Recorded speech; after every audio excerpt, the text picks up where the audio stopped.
Сәлем сөздің анасы деген қазақ ата бабамыз, сондықтан сәлемдесуден бастайын. Сәлеметсіздер ме? Ең алдымен сіздерді самғау тобының мүшелерімен таныстырып алайын. Жетекшіміз тарих пәнінің мұғалімі Кокебаева Гүлнар Халитқызы, әкімші Серікқызы Арай, зерттеушілер Әсен Кәусар, Әмірбек Мейірлан, Әсенғалиева Еркеназ және Далиялова Еркежан, тілші Неспек Нұргүл, мобилограф Рашитова Аялы, спикер мен Кенжібек Жамиля. Біздің тақырыбымыз Баршатас тарих пен тағдыр тоғысқан мекен. Баршатас ауылы батырлар мекені, дала жанының қанаты мен тарихтың алтын беттерімен безендірілген қасиетті топырақ. Аңғарғанда өткен дәуірлердің бірінде жаз жайлауы мен қыс қыстауы бар бір паяда өмір сүрген екен. Өте аңқа ол дәуірге көңіл бөлмей, қай тұстан пая табатындығын ойлар еді.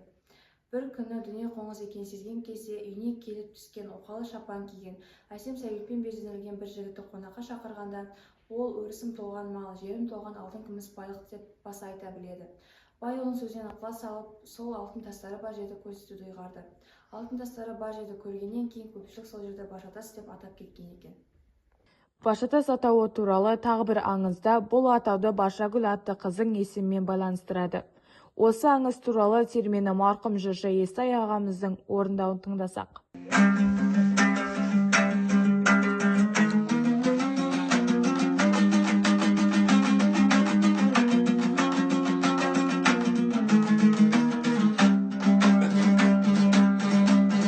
Шыбыратуға бір шаң егер жалындай, тұтас өткен қараған мен тобылғай, тау мен далам шыбыры болған сол, шыбыры тау деп ат қой, толғындай.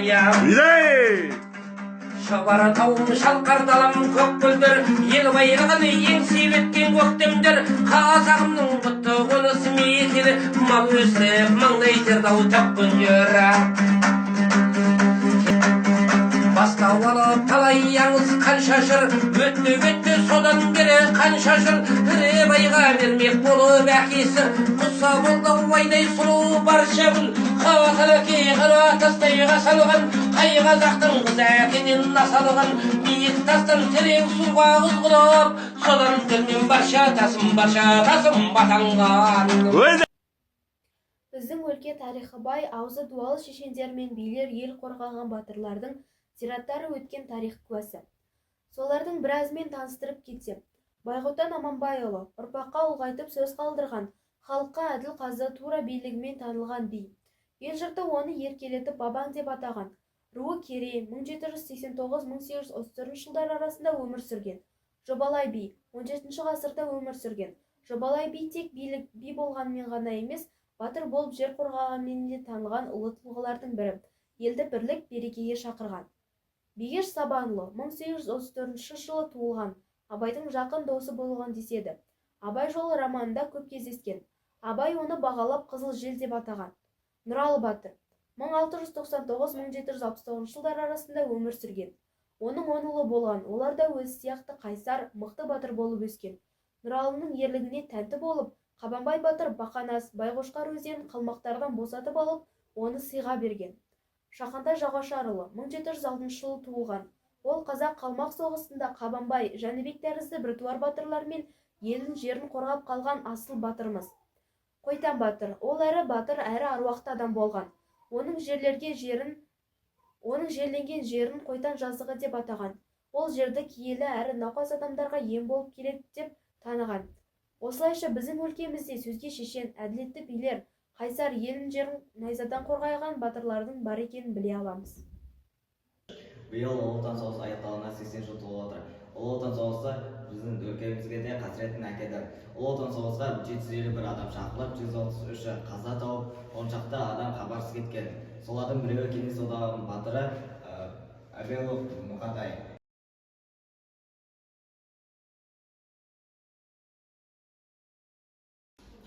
Міне, осы Ұлы Отан соғысқа менің атам Әбубәкір Шынарбек бастан аяқ кешен қатысып, аман есен оралған.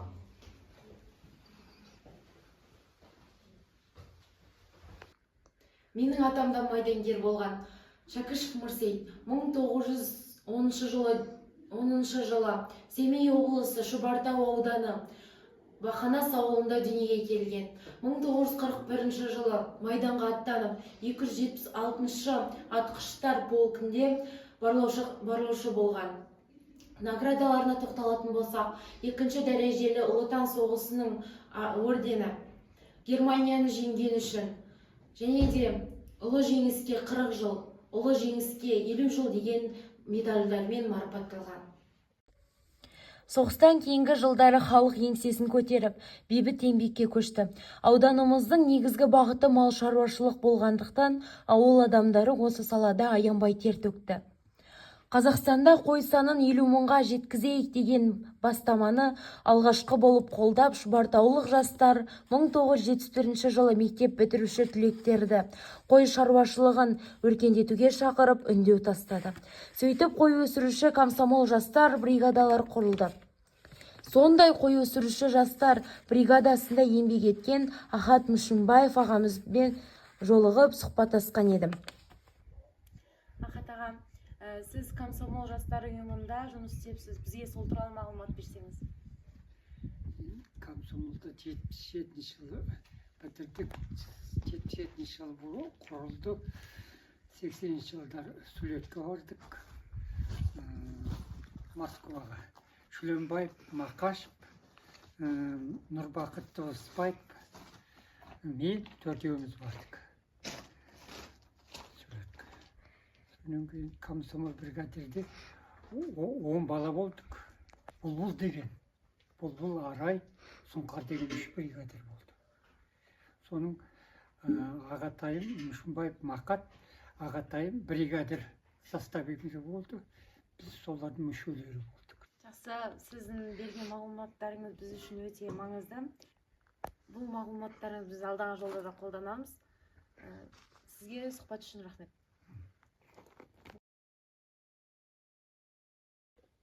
Ауылымыздың экономикасының өркендеп, гүлденіп, көркеюіне ерекше үлес қосқан тұлға аудандық партия комитетінің бірінші хатшысы Мақашев Шаймағамбет Оразбекұлы. Ол кісінің тұсында ел экономикасының көтеру мақсатында құрылған қой өсіруші комсомол жастар бригадасының даңқы асқақтап тұрды. Башатас ауылында көптеген маңызды нысандар, аудандық мәдениет үйі, почта бөлімшесі, орта мектеп, аурухана ғимараты, тағы да басқа құрылыс объектілері салынды. Ауылдық әкімдік ғимаратының қабырғасына Мақашев Шаймағамбет Оразбекұлына арналған мемориалдық тақта орнатылған. Башатас ауылының тұрғындарының санының өзгерістері.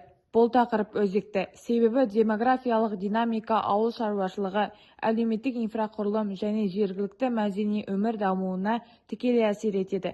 Еліміздегі көптеген кенттер мен ауылдар секілді Башатасқа да халық саны жылдар бойы өзгерістерге ұшырап, соның нәтижесінде қоғамдағы әлеуметтік экономикалық жағдайлар да қайта қарауды қажет етеді. Осы жобада біз өткен ғасырлардың 1980 жылдарынан бастап бүгінгі күнге дейінгі тұрғын сандарының ауытқуларын саралай отырып, негізгі себептері мен салдарын талдаймыз. Башатас ауылының жылдарындағы тұрғындар санына тоқталамыз. Башатас ауылы Османқұл Менайқұл атындағы орта мектеп Абай облысы Аягөз ауданындағы ауылдық білім ордасы. Мектеп 1923 жылы құрылған және 2023 жылғы өзінің 100 жылдық мерейтойын атап өтті. Мектеп мұғалімдері білімді, тәжірибелі, заман талабына сай балаларды оқытады және мектепте жаңа заманауи пән кабинеттері ашылып, оқушыларға сапалы білім алуға мол мүмкіндік жасалған. Бұл кабинетте оқушыларға теорияны тәжірибемен ұштастырып оқуға, ғылым мен технологияға жақындауға үлкен жол ашады.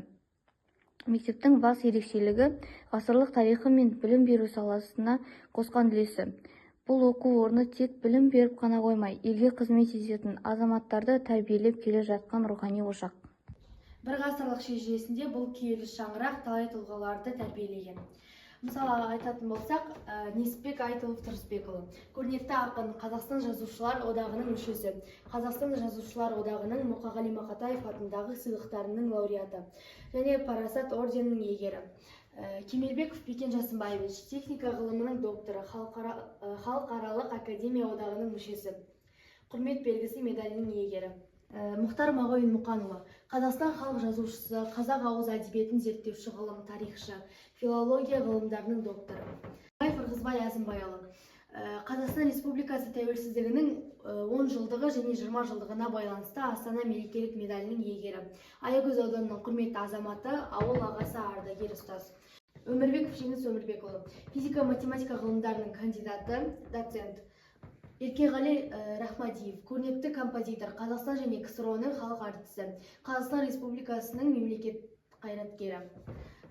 Қасымбаев Жанұзақ, ғалым, тарих ғылымының докторы, профессор, Қазақстан Республикасының білім беру саласының үздігі, Қазақстанның білім беру ісіне еңбегі сіңген қайраткер. Осы тұлғалар секілді тарихи дарынды тұлғаларымыз өте көп. Қорыта айтқанда, Баршатас ауылы ел руханияты мен мәдениетіндегі орнын ойып тұрып алған, тәрбиелі ұрпақ өсіріп отырған, болашағы зор мекен. Бұндай ауылдар ұлттың алтын діңгегі, өткен мен келешекті жалғап тұрған өмірдің өзегі. Баршатастың болашағы жарқын, боларына сенім мол. Себебі ол өзінің өткенін ұмытпайтын, ұрпағына ұлттық құндылықтармен тәрбиелейтін, өркениетке бет бұрған елді мекен.